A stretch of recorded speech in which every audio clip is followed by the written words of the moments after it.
So in this program, we're going to be looking at trauma as an ordinary aspect of human experience, something that all of us endure in one way or another, and that's common to our everyday lives. Now, trauma was once relegated to the extremes of experience, to wars, torture, extreme abuse, and so on. But today it has entered the mainstream of our consciousness as the conditions in the world have become more dangerous and uncertain. And as we've come to understand that trauma is something that is happening to us on different levels very often in our lives. The question on a lot of our minds is, how would it be possible not to feel traumatized by the world as it is today? This volatile atmosphere that we've helped to create. How indifferent or deluded or simply numb would a person have to be not to feel the threat of trauma that's in the air? To feel traumatized in traumatizing times is a sign of mental health, in fact. It must be a sign of being at least partly awake, to be alarmed when you hear alarm bells going off all around you. The question is, how is it possible to also experience wellness in these conditions? To not live our lives braced for danger or caught in fight, flight, or freeze. That's what we're going to be looking at together in this program. It's absolutely imperative for us to find a way to live with trauma without being crushed under the jackboot of fear. Not only the macro blows from the outer world, things to do with our planetary or national survival, but also those micro impacts to our immediate environment. To live with a modicum of balance in the midst of everyday traumas, both small and large, begins with a recognition that trauma and pain are not the same thing. This is very important. What happened to you and what your body and mind tell you about what has happened to you are two very different animals. As trauma expert Gabor Mate puts it, quote, "Trauma is what happens inside you as a result of what has happened to you," unquote. Trauma is what happens inside you as a result of what has happened to you. Gabor, who's been a frequent guest on the Seekers Forum, uses an example from his own life to make this point. During the Holocaust, when he was barely a year old, Gabor's mother gave him away to a stranger for safekeeping in the Budapest ghetto where they lived. He explains that if this trauma was, quote, "that my mother gave me to a stranger," that will never not have happened. But if the trauma was that I decided as a result that I wasn't worthwhile as a human being or wasn't lovable, that is a wound that can heal at any time. Do you hear the difference? If the trauma had to do with what his mother did, that will never not have happened. But if the trauma, as he came to recognize, was more to do with his story about not being lovable, about not being worthwhile as a human being, that was a wound that he could address. In other words, if you believe that events define you, you're powerless. You're forever caught in the web of your circumstances. But if you see that what you do with events is what actually increases or decreases trauma, you have the opportunity for insight and healing. Gabor makes clear that not all traumas are created equal. There are capital T traumatic events, things like being abused as a child, the loss of a parent, and there are small t traumas, such as when a kid is teased at school or doesn't have her desires completely met. Even doting parents easily and often inflict small t traumas on their children, as Gabor admits to having done with his own son. And as you and I do to one another on a regular basis. We inflict unintended pain that leaves wounds, even that may not be monumental, things we never anticipated or intended, but nonetheless leave some mark on other people. Now, the word trauma comes from the Greek root for wound. By virtue of moving through the world as imperfect beings among other imperfect beings, with moving parts that can't be predicted or controlled and emotions that are on high alert for threat, we are bound to be wounded and experience pain. But the word trauma is also linked to the German word Trauma or dream, which is an etymological connection that I find even more intriguing. It suggests that trauma is a kind of dream state that affects both the body and the mind. This dream state can paralyze a person, freeze her into a kind of alternate reality where danger lights are forever flashing and the ground is falling under her feet. Many people live their lives in this kind of traumatized dream, trapped inside their dread and their loathing. They hold wounds from the past in their muscles as well, and carry trauma in their bones and sinews. That's why another trauma expert, Bessel van der Kolk, called his book The Body Keeps the Score. When Bessel was working with Vietnam vets and survivors of PTSD, he realized that the body absorbs and recreates pain signals, which is why healing from severe trauma needs to include some kind of physical treatment in order to have hopes of success. The field of trauma study, in fact, is relatively new. How experience translates through feeling into embodied pain largely remains a mystery. We're just beginning to learn how it is that stories we tell ourselves become entangled in our bodies through emotion and keep the wheel of trauma turning. We know that this trauma starts for most of us in childhood, beginning with the narratives that we inflict on ourselves over time concerning how we were treated in early life and what we came to believe about ourselves. The Jungian psychologist James Hillman famously pointed out that, quote, "Our lives are determined less by our childhood than by the traumatic way we have learned to remember our childhoods," unquote. Looking at ourselves through the tinted glass of memory and remembered pain can cast a dark shadow over experiences that in themselves may have been less than tragic, but became intensified through reinterpretation, through magnification, until pain and painful episodes became traumatic and got caught on a never-ending loop of belief in a constructed reality where we were the victims of trauma that can't really be changed. For example, until Gabor became aware of this dynamic and he was able to uncouple the story of how he had been abandoned as a baby from the actual experience of telling himself that he was unwanted and unlovable, he was bound to stay stuck inside his own trauma. And that's something that we all do. Most of us do a lot of the time. Now, even though Gabor's situation was unusually extreme, we tend to live with our own version of this same confusion throughout our lives, being disproportionately defined and wounded and identified by painful experiences from early life. Childhood losses can take on an outsized importance that renders them tectonic, symbolic, larger than life. The maternal absence, the familial cruelty, the schoolyard teasing or thoughtless teacher comment can morph into world-splitting, ego-destroying assaults on our sense of self and value and safety. A person can go through her entire life wondering why she feels so diminished or frozen or split, so incapable, unloved, or bound for danger. Until she takes the time to inquire into this trauma response, it's possible to stay in this dreamlike state of pain and victimization for the rest of her life, which is why it's so very important to recognize the space between what happens to us and the stories that we create about what has happened to us. Painful experiences tend to become traumatic when two conditions are met.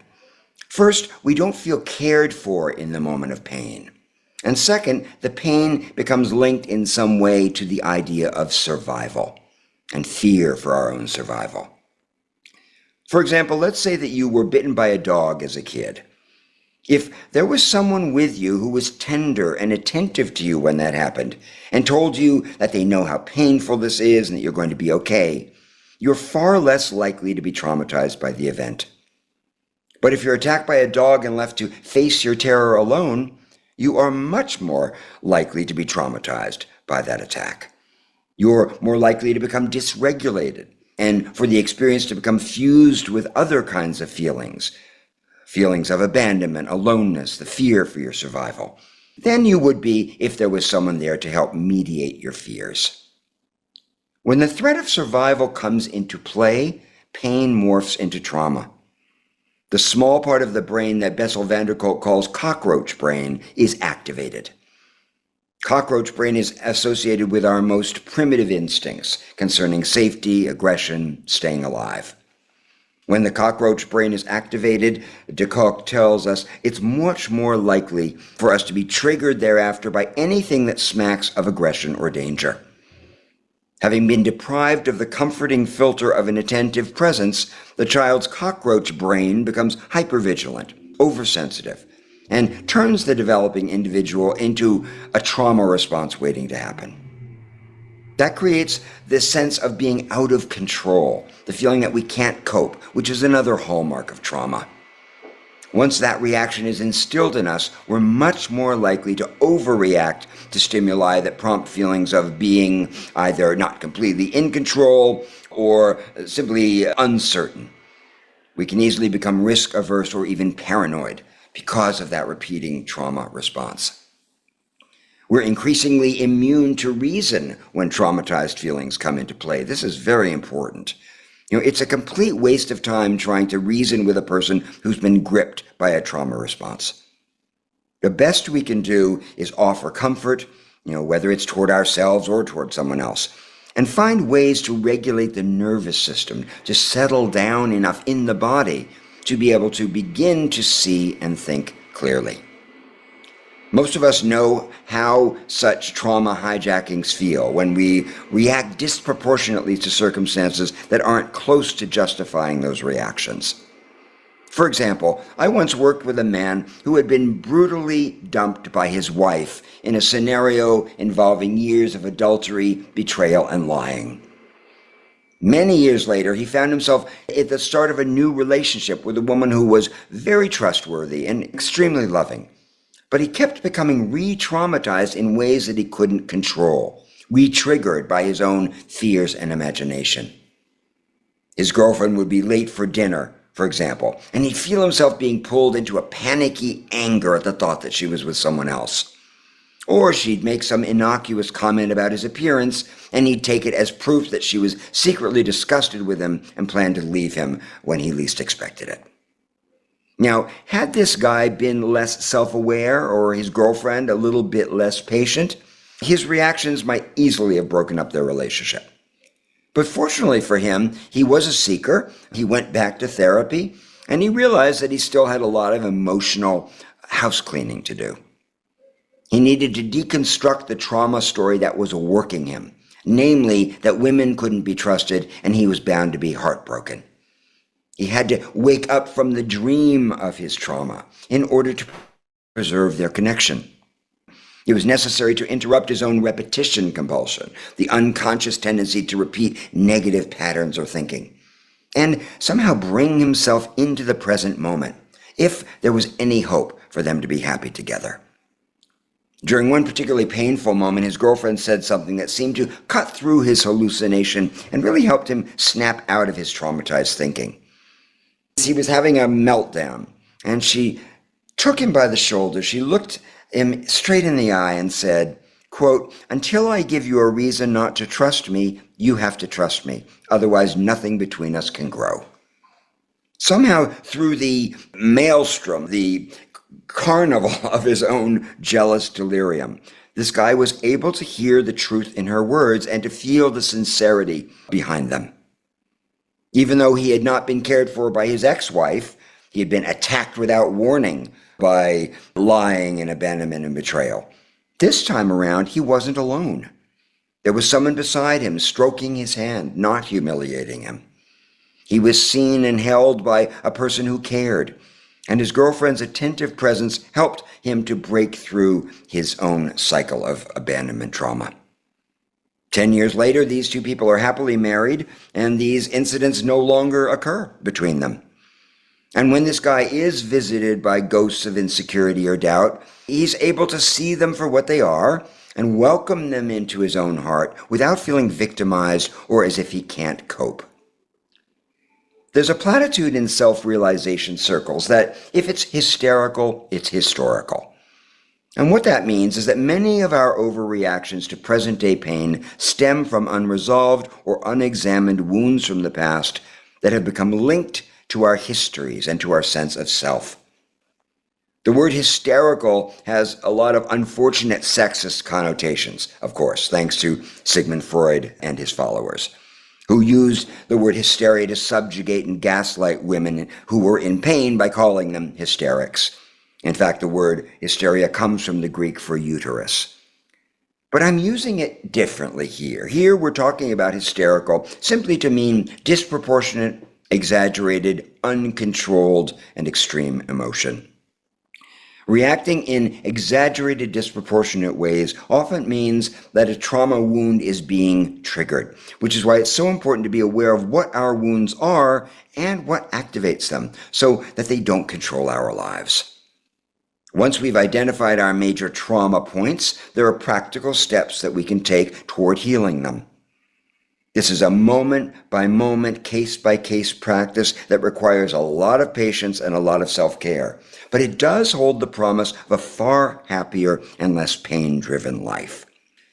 So let's just go over a few of the recommendations for how to work with trauma in our lives, both lowercase t and uppercase t. The first thing is to recognize that healing is possible. Healing is possible. This is a critical first step toward releasing ourselves from the stranglehold of traumatic thinking, which can sometimes seem permanent and too deeply entrenched to change.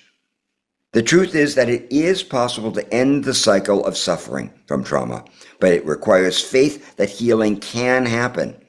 Whether we're talking about small traumas or garden variety traumas or major life-impacting traumas. We need to believe it is possible to heal for healing to begin to take place. Next, trauma is alleviated by reconnecting with authentic feelings and emotions. In moments of trauma, we tend to feel divided from ourselves, caught in feelings of threat and separateness. We're caught up in a dream of pain, which is different from the experience of pain itself. By remembering the pain of traumatic experience, remembering the actual dog attack, for example, as well as the accompanying fear and aloneness, while staying grounded in our authentic feelings of the here and now, we create the opening, the space for healing to happen. We also loosen the exaggerated hallucination of trauma that has its grip on us. So reconnecting with authentic feelings and emotions, both those that happen at the moment of trauma and where we are today, is what helps to ground us and move through moments when we are triggered. The next point is to pay attention to regulating your physical body. This is extremely important. Remembering that trauma is an embodied response that requires attention to the state of your muscles and your nervous system. So try using breath and touch, movement, as well as rhythmic activities like yoga, tai chi, and dancing to activate your body's natural ability to regulate itself. Some people find EFT or emotional freedom technique useful, which is about tapping. You may have heard of the tapping method. I know many people that has actually helped. The objective is, by whatever means, to find safety in your body and your own nervous system, to somehow become okay within your own skin. The next point is, as I was already saying, to separate pain from the story of trauma by whatever means you have at your disposal, whether it's working with a therapist or through journaling. Articulating the distinction between your lived experience and your narrative about that experience is critical when healing from any kind of emotional hardship. This can help to downgrade traumatic feelings to merely painful ones, which are far easier to manage and don't hold the same charge of powerlessness and appearing to be about life and death. Confronting the illusions of trauma enables you to unmask them. That's very important. And it can be very threatening to folks who have been through major trauma, to suggest that there is an illusion involved in trauma. Some people can feel accused as if you're calling them liars or saying you're making this up. Not at all. But in the process of thinking and remembering and storytelling, we become prey to illusions, and unmasking those illusions, confronting them, is enormously helpful in healing trauma. Healing begins when you resolve to see things clearly. When the trauma brings up memories or feelings, just do your best to confront them head on. Confront them as transparently and simply as possible. And notice how the mind wants to create stories around them, and as much as possible, put those narratives to the side. The next tool for healing from trauma is to allow your wounds to teach you. Recognizing that our wounds can also be blessings is central to a non-dual spiritual view. Lots of folks who've survived traumatic events go on to benefit from those experiences and to use their survivor wisdom to help other people, as all of you know. Recognizing that even your most painful losses contain the potential for wisdom, insight, and transformation is a seminal moment on the path of awakening. It's the shift that moves you from being a victim to being a hero. And it can also give you a kind of second sight. So allow your wounds to teach you about self-love, compassion, and listening. And ask yourself quite honestly, what would you not know? In what ways would you not be strong? What wisdom and insight would be unavailable to you had you not gone through these experiences? This is not Pollyanna. This isn't about saying, oh, I'm glad that terrible things happened. It's about understanding that everything has another dimension to it. It has a secret face, you could say. So understanding how your wounds can teach you can go a long way toward embracing them, making space for them in your life. Next, realize that you can learn a lot from triggers themselves. Knowing how pain is activated in you can help you make wise choices in how you live. For example, my student with the trust issues, the relationship issues, learned early in his single life that online dating was anathema to him.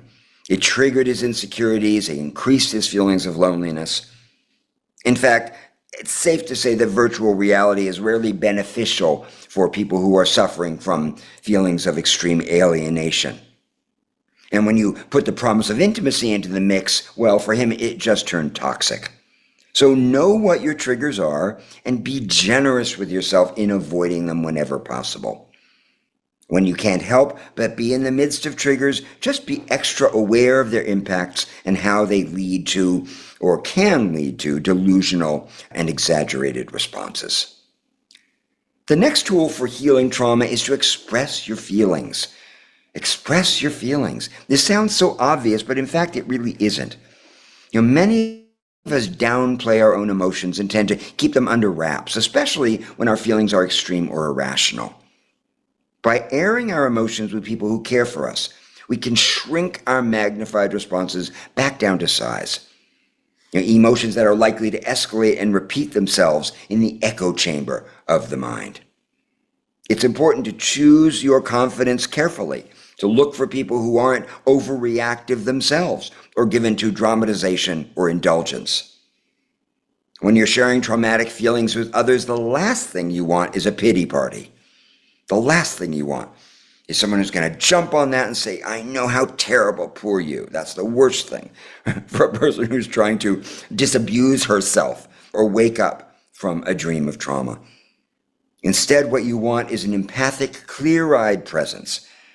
The presence of someone who can hear you without reacting or without being seduced by the lure of escalation. If that's not possible, if you don't have such a person to express your feelings to, then again, try writing. Writing can be such a lifesaver when you need to be your own loving witness in a moment of being caught in the grip of fear or pain.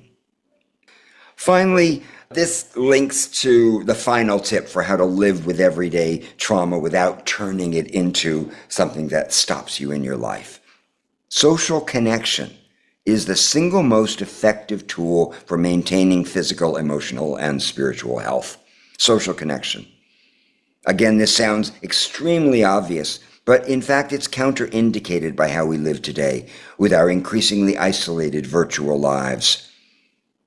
No number of clicks, winks, or likes can replace the caring of an in-person human being. Social activities like cooking, eating, singing, dancing, doing projects together, all are known to have enormous benefits, especially among people who are experiencing traumatic feelings.